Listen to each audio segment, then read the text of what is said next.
then please just click away. But if you are still with me, be sure to like and subscribe to see more of my content. So, the suspect we now know is Joseph DeAngelo. So Joseph James DeAngelo was born in Bath, New York on November 8th, 1945, and he spent some of his childhood in the Sacramento, California area, served in the U.S. Navy during Vietnam, and studied criminal justice at California State University, Sacramento. And he was once engaged to a woman named Bonnie, which will be important later. And he was married to another woman.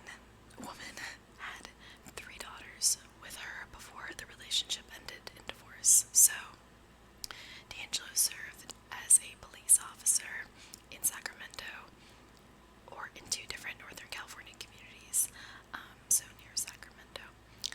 And between 1973 and 1979, so after he got out of the Navy and college.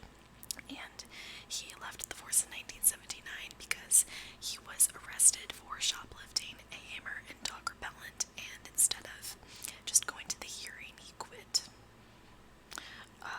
So that's how that ended, but he committed his crimes under many names assigned to him by the media, the first being the Visalia ransacker, then as the East Area rapist, and then finally the Golden State Killer, which was a name that was only coined in 2011, and I will talk more about Michelle McNamara, who gave him that name later. So, in 1974 and 1975, DeAngelo was responsible for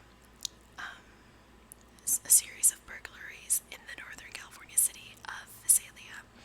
So, as the Visalia ransacker, he took small trophies from homes that he broke into, and also spent time going through women's underwear drawers.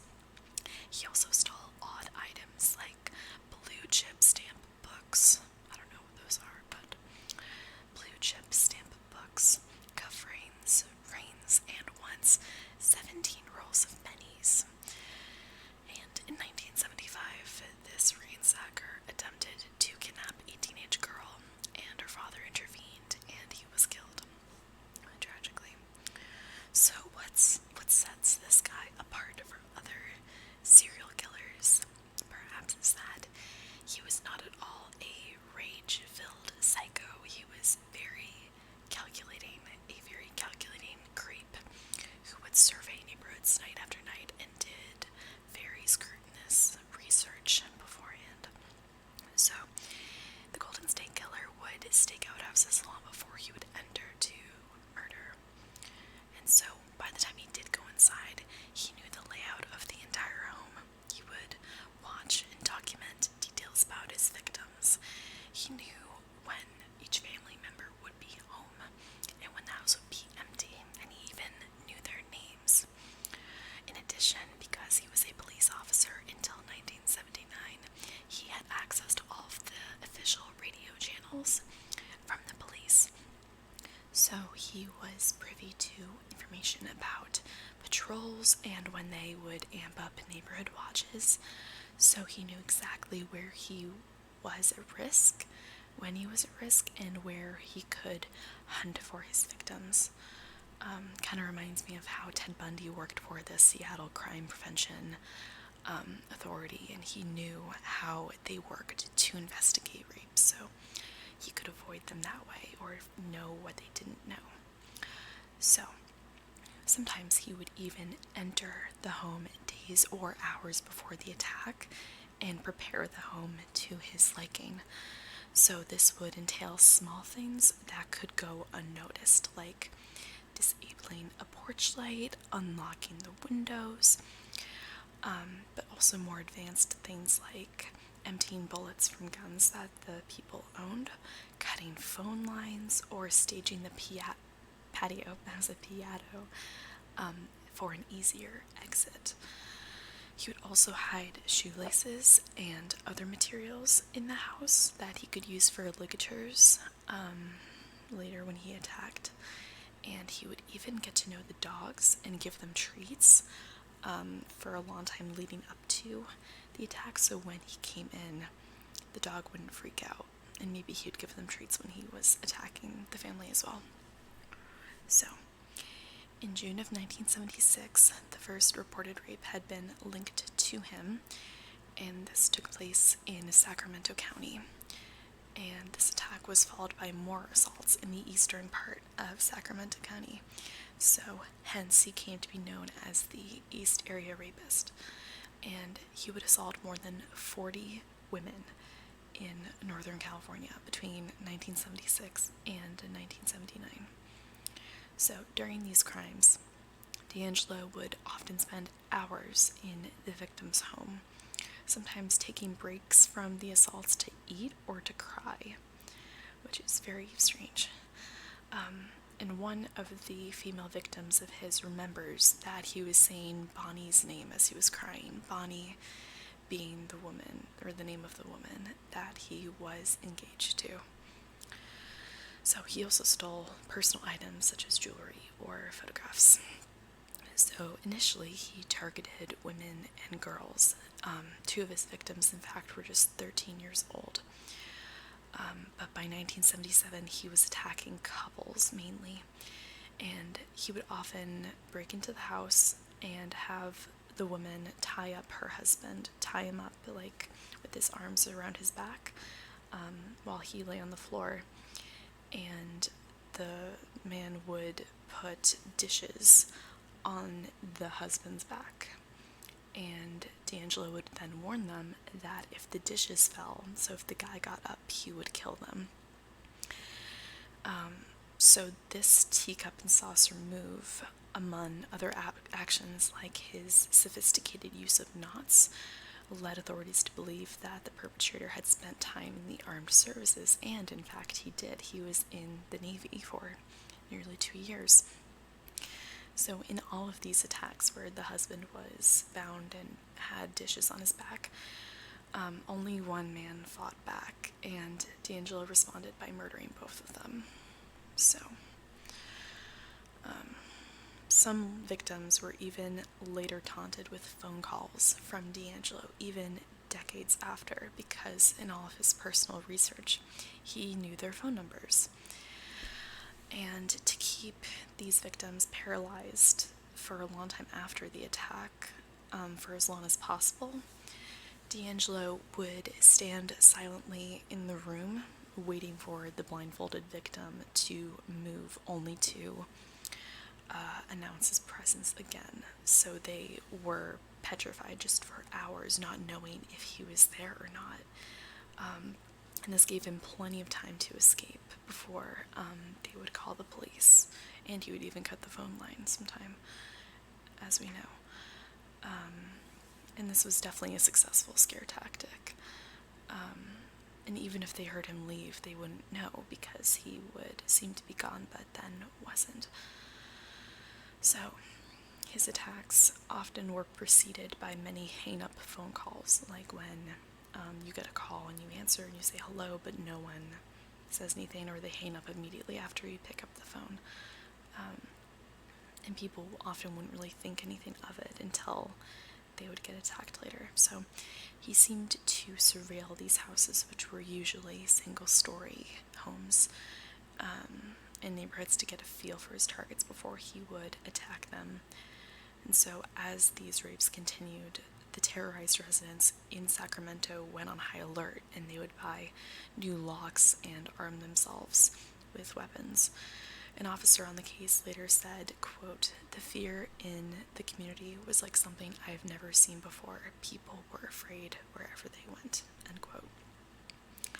So in 1977, the Golden State Killer raped a woman in Stockton, which is a area outside Sacramento. And he soon went after victims in Modesto, San Jose, and Contra Costa County. In 1978, he shot and killed a Sacramento County couple who had been walking their dog, so they didn't break into their home this time. And after 1979, the serial rapes in Northern California ceased. And if you recall, that was the year he stopped being a police officer, when he stopped having that edge, you know. So, by late 1979, DeAngelo was targeting people in Southern California, not Northern California, and he continued to rape female victims, then brutally murdered them and their male partners if present. So before, he would just go into assault the victims, not kill them, but he moved to murdering them each time.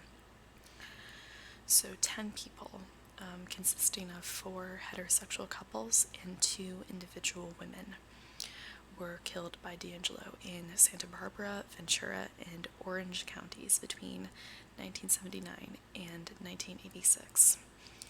So, moving on to actually catching the guy, attacks by the Golden State Killer were linked to similarities such as the rapist usually wearing a ski mask and tying the victim's hands.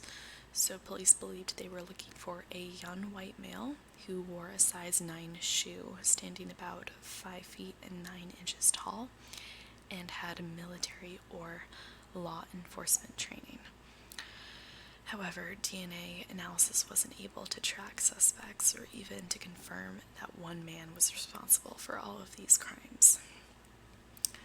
So, also, the Golden State Killer's Southern California murders took place in different jurisdictions, different counties, so it took time to link these killings together, as we saw with Ted Bundy, because he committed murders in so many different states and even areas of Washington state.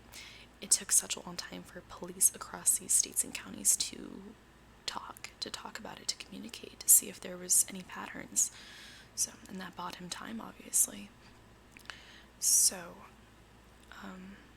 one of the slayings was initially attributed to the Diamond Knot Killer because of the intricate knots found on the murdered pair.